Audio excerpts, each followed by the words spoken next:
we are going to go over how to replace this inner control arm sleeve, and how to identify a few signs that it's probably toast my ghost. Hello YouTube, welcome back to the channel. I hate how that sounds. I was literally shot this like 4 times trying to figure out if saying everybody, YouTube, guys, gals, whatever you want to call yourselves, was like the proper way of doing things. But here nor there, it's regardless, because you know what, at the end of the day, it doesn't matter. All we are all here for, in the case of this upload, is answering a question that you asked. Obviously you asked because you searched it, and whoever you are is regardless. I don't care if you're a 60-legged alien found this video because, well, you search for how to replace an inner control arm sleeve, or smash that like button. So that's what we're doing today. We are going to go over how to replace this inner control arm sleeve, and how to identify a few signs that it's probably toast my ghost. This car has a couple of the major signs because it has been plaguing this owner for quite some time now. I got my theories on how long, and the customers told me it's been well over a year. Don't doubt that one bit. We'll get into it more later when I show you the tires and underneath the car and the visuals that you can look for when inspecting your car to see if this thing might be popped. Not to mention, where is it?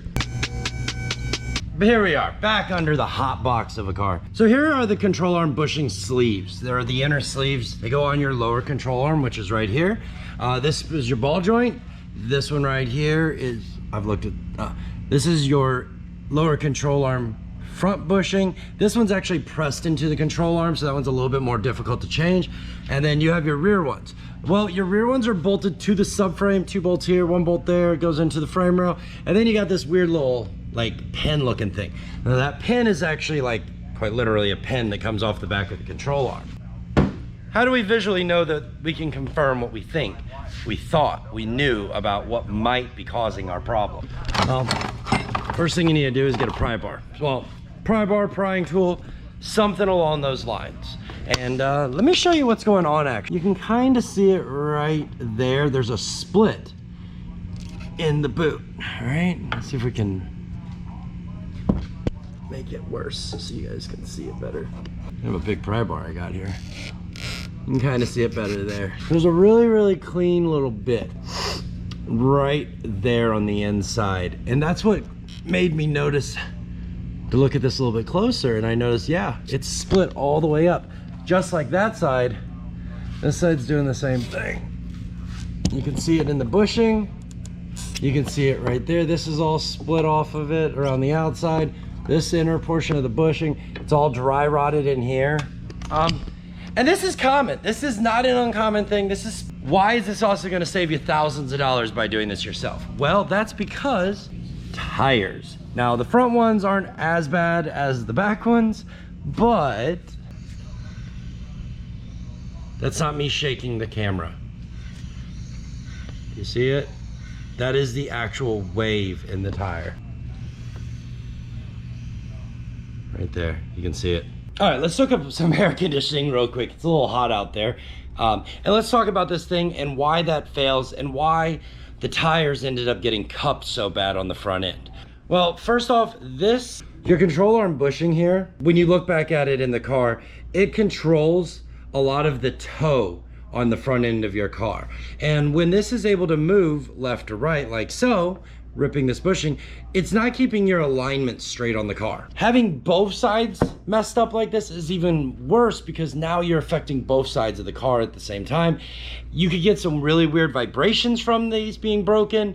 You can get some very bad clunking sounds. So there's a lot of different ways that these can fail on a car. I will say purchasing one of these is a lot cheaper than buying a whole control arm. This was like 55, 60 bucks, I think, each. So $120 a side, whereas a whole control arm is between $150 to $400, depending on brand, manufacturer, and how bad you get stroked by your local repair shop. The reality is here, this is about an hour a side job, depending on how much, fighting it wants to give you, is the real. So expect, if you take this to an automotive shop and they just replace this, I would say expect to spend somewhere in the neighborhood of $500 to $900 to get a couple of these put on. Now you could, once again, you could do that yourself and probably get this job done for less than a couple $100, and that's including tool purchase. So I don't think that's a bad deal. That said, let's dive into how we do this. We've been talking, we've been ranting. I'm gonna cool off some more, so you won't know it, but I'm gonna pause this and get ourselves set up. Hello everybody, welcome back to the channel. On today's upload, we're gonna be installing control arm bushing sleeves, and I'm gonna try to explain to you guys some of the symptoms and causes that might help you save hundreds of dollars, if not thousands, on not only doing the job yourself, but help you diagnose it and prevent the ruining of a really, really nice set of tires. So let's dive into it. I was filling up the portico, about flooded the shop out here in the midst of everything. So I am gonna say I do apologize if there's a little bit of a humming sound in the background. Try to clean it up in post if I can, but long story short, I'm not gonna die out here. I wish my air conditioner, it's cool that I got an air conditioned office. We're not bougie enough for an air conditioned shop.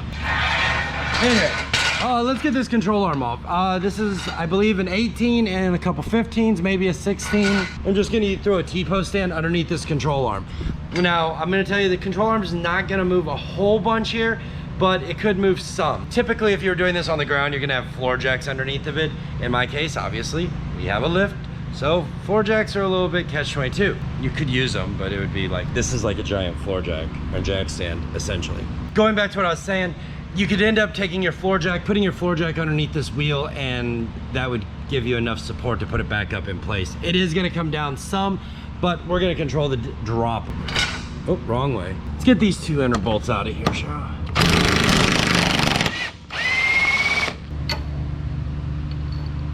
All right, we got one more bolt. That's at 18 millimeter right there. Now, I am gonna tell you, the subframe is not gonna drop on you while you do this. It's got 4 other bolts holding it in, so don't worry there. Nothing's gonna like fall out of your car and kill you. Okay, let's get that 18. Oh, caught it. Oh, womp womp. That's what I get for doing everything one-handed. I got that loose. Now, I have had these where they are so easy to slide off, they just like literally fall off. They shouldn't be that loose, really. They should be tight, taut, snug, all those words for tight fitment. I'm gonna say, this is that moment. I'm gonna set you guys down, grab a pry bar, and we'll get that thing off of there.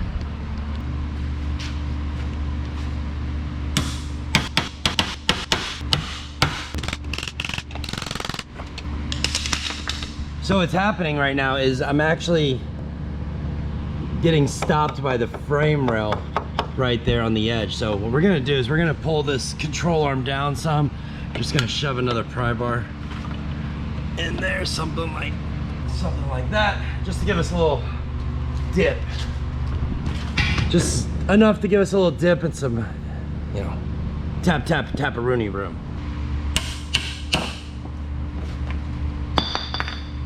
I tried. Let's see if we can see. Yeah, you can really see how ripped that was all the way through there. It's pretty gnarly, actually. So that top one was about ready to go too on this side, and then these were really dry rotted. It's a good thing we're replacing them either way. All right, let's get the new ones on. New ones won't be so bad. We're also going to make sure to lube this shaft some. So a long time ago, a little trick that I learned was whenever I have bushings similar to this style, like what we were just taking off, and I want to kind of keep the squeak down, especially with the steel parts on the rubber parts, I started using a little caliper grease on when installing my new ones, and it worked amazing. It's not like it's a bad sound, but to some people it's very discomforting. So it's more of like a new rubber squishing. You ever wear like a brand new set of sneakers in a gymnasium and they go crunch and they creak? That's what it sounds like. It's almost like a crunchy sound. So just trying to keep that down, especially once again, new customers, all those fun things. We just go ahead and lube them up before we stick them in. So this side right here will be facing you when you install it. The cup on the inside will be facing the front of the car. So just put it up there and line it up. Give a couple tap-a-roonies. That lube should really help install this. There you go. Oriented the way you need it to be. Pull your pry bar tool back out. There you go. So always check your bolts, make sure they're free of any major debris and they're clean before you install them.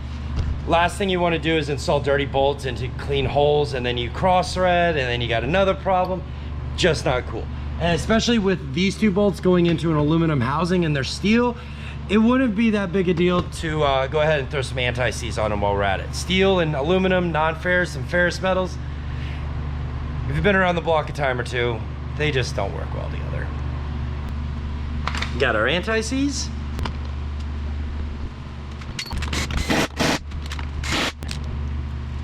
All right, well, we got everything all tightened up. I went ahead and paint marked it all. Paint marking is kind of a clever little trick that you can use for yourself just to be able to get down there, eyeball, and to see if anything's moved, whether or not you're sure that you torqued everything down right. Did you touch that bolt after you were done with it? So this method of like paint marking has been around for years. It works great. We do it around here all the time on pretty much every single bolt and nut on the suspension of the LSA car and the Honda S2K. Like from a trackside perspective, it makes life a lot easier to just get underneath there and say, oh, that's moved, that's moved, that's moved. We need to address that. So on a street car, it makes personal maintenance for the DIYers out there of frankly double checking their work really nice. So let's go ahead, jump in, do the other side, and then get this thing on the ground and go test our work, see if we fix the problem. Less of the growling sound from the tires. We can't fix that. We don't got a tire machine.